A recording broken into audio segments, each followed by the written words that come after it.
আউযুবিল্লাহি মিনাশ শাইতানির রাজিম বিসমিল্লাহির রহমানির রহিম। বাংলাদেশ মানব জোটের পক্ষ থেকে আমি কাজী মোশাররফ হোসেন। আর কিছুক্ষণের মধ্যেই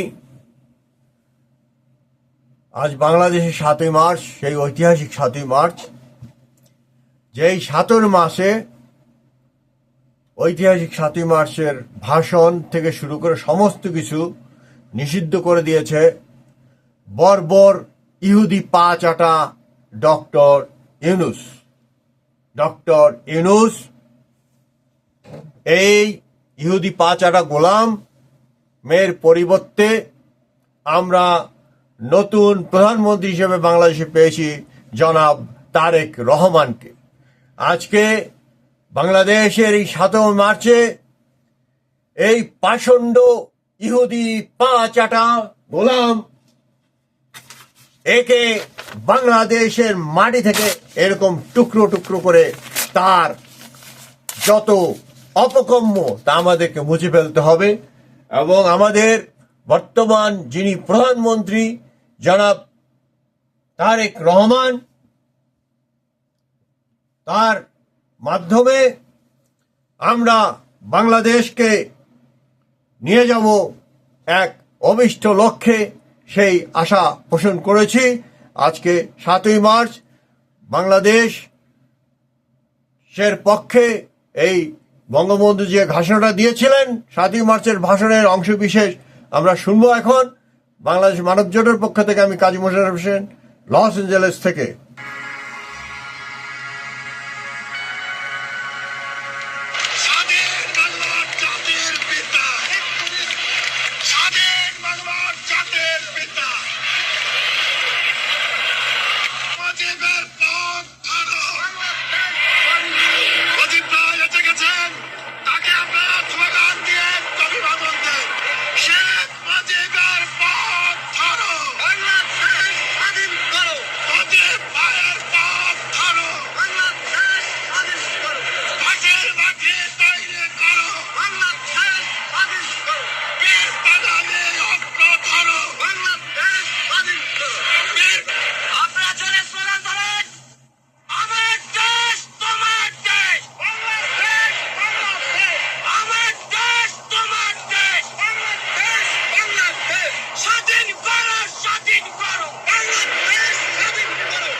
ভারাক্রান্ত মন নিয়ে আপনাদের সামনে হাজির হয়েছি।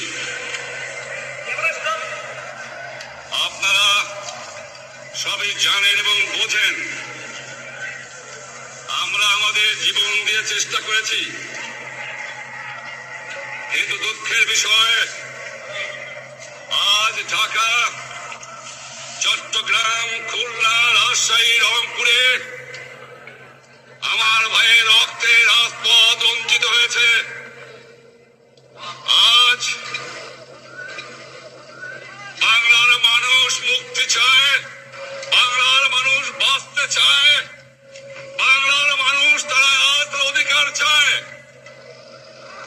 কিন্তু দুঃখের বিষয় আজ দুঃখের সঙ্গে বলতে হয় 23 বছরের করুণ ইতিহাস, বাংলার অত্যাচারের, বাংলার মানুষের রক্তের ইতিহাস, 23 বছরের ইতিহাস, মুমূর্ষ রণের আত্মঘাতের ইতিহাস, বাংলার ইতিহাস, এদেশের মানুষের রক্ত দিয়ে রাজপথ রঞ্জিত করার ইতিহাস।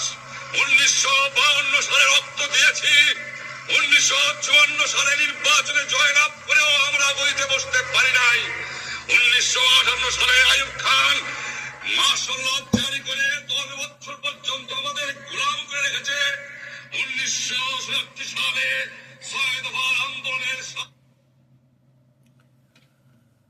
প্রিয় বাংলাদেশবাসী, আপনারা জানেন যে দীর্ঘ 23 বছরের স্বাধীনতা সংগ্রাম এবং আমাদের আপামর জনগণ, জনসাধারণ, আমাদের সৈনিক প্রধান জেনারেল জিয়াউর রহমানের ঐতিহাসিক মুক্তির ডাক কালুরঘাট বেতার কেন্দ্র থেকে সব কিছু মিলিয়ে আমরা স্বাধীনতা পেয়েছিলাম।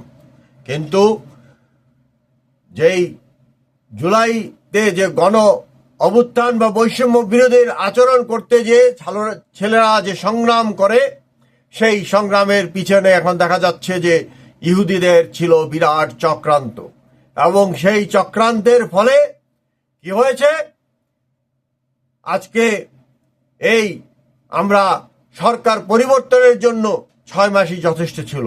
ছাত্ররা তাদের রক্ত দিয়েছে, কিন্তু আমরা 6 মাসের মধ্যে ইলেকশনের মাধ্যমে আজ যেই বিএনপি আরো বেশি সংখ্যাগরিষ্ঠতা নিয়ে ক্ষমতায় আসতে পারত, দেশকে গড়ে তুলতে পারত। কিন্তু আসল উদ্দেশ্য ছিল ইহুদিদের যে শেখ হাসিনা ওই ইসরায়েলিদের পক্ষ নেয়, শেখ হাসিনা আগ্রাসনের বিরুদ্ধে পক্ষ নেয়, শেখ হাসিনা আমেরিকার বিরুদ্ধেও কথা বলে। আজকে সেই নিষ্কণ্টক করার জন্য বাংলাদেশের যাতে পক্ষ থেকে যাতে কেউ কথা বলতে না পারে, এখন ইহুদিরা যে আগ্রাসী ভূমিকা চালাচ্ছে ইরানে, সেই ব্যাপারে যাতে কোনো মুখ বাংলাদেশের না থাকে, সেই হিসাবে পাপেট একটি অন্তর্বর্তী সরকার গঠন করেছিল ইহুদিরা, এবং তার প্রধান ছিল এই স্বৈরাচার ইউনুস গং।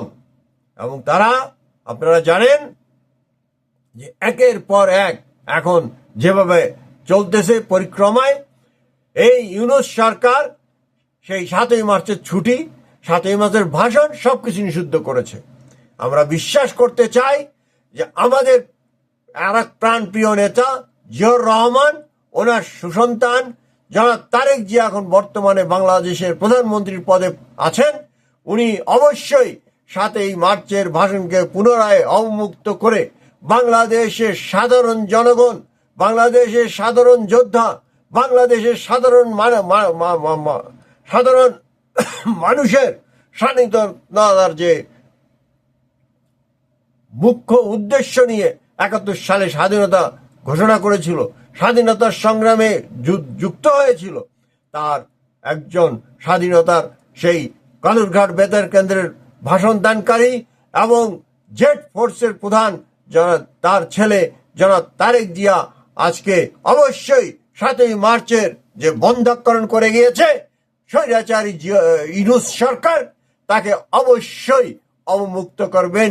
সাধারণ জনগণকে তাদের প্রাণের প্রিয় নেতা বঙ্গবন্ধু শেখ মুজিবুরের কথা জানে আবার তারা শুনতে পায়, সেই 7ই মার্চের ভাষণকে অবমুক্ত করে জনগণের যে আকাঙ্ক্ষা, সেই আকাঙ্ক্ষাকে অবশ্যই তিনি বাস্তবায়ন করুন। আমরা এই বিশ্বে যে যুদ্ধ চলছে তার মধ্যেও আমরা জনাব তারেক রহমান বর্তমানে আমাদের প্রধানমন্ত্রী হয়েছেন, তার নেতৃত্বে বাংলাদেশ ঘুরে দাঁড়াক, বাংলাদেশ সারা পৃথিবীর মঞ্চে একটি স্বাধীন, সার্বভৌম এবং একটি সুন্দর রাষ্ট্র হিসেবে প্রতিষ্ঠা লাভ করুক, এই কামনায় বাংলাদেশ মানব জোটের পক্ষ থেকে আমি কাজী মোশাররফ হোসেন, জয় বাংলা, জয় জিয়াউর রহমান, জয় বঙ্গবন্ধু, জয় বাংলাদেশের নতুন প্রধানমন্ত্রী তারেক জিয়ার জয়। আল্লাহ হাফেজ। বাংলাদেশ মানব জোটের পক্ষ থেকে সকলকে ধন্যবাদ সময় দিয়ে আমার কথা শোনার জন্য। আল্লাহ হাফেজ।